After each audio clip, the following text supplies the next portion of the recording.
திருவாரூர் மாவட்டத்தில் நெல் மூட்டைகள் தேக்கமடைந்துள்ளதாக குற்றச்சாட்டு எழுந்த நிலையில் இன்று ஒரே நாளில் 10,000 மெட்ரிக் டன் நெல் வெளி மாவட்டங்களுக்கு அரவைக்கு அனுப்பி வைக்கப்பட்டதாக மாவட்ட ஆட்சியர் தெரிவித்துள்ளார். விவரங்களை வழங்கியிருக்கிறார் செய்தியாளர் நேசராஜன். விவரங்கள் வழங்கலாம். தர்சினி, திருவாரூர் மாவட்டத்தில் 368 நேரடி நெல் கொள்முதல் நிலையங்கள் திறக்கப்பட்டு விவசாயிகளிடமிருந்து நெல் மூட்டைகள் கொள்முதல் செய்யப்பட்டு வருகிறது.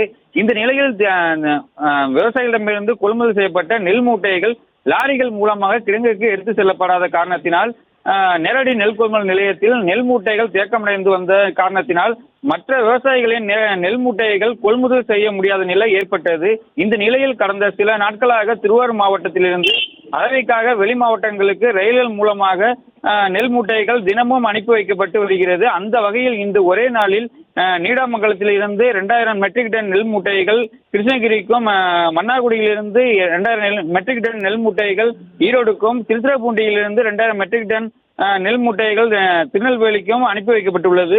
மேலும் 4000 மெட்ரிக் டன் நெல் மூட்டைகள் திருவாரூர் மாவட்டத்தில் உள்ள அரசு நேரடி கொள்முதல் நிலையங்களில் லாரிகள் மூலமாக கிடங்கிற்கு எடுத்து செல்லப்பட்டுள்ளது என திருவாரூர் மாவட்ட ஆட்சியர் மோகனசந்திரன் தெரிவித்துள்ளார்.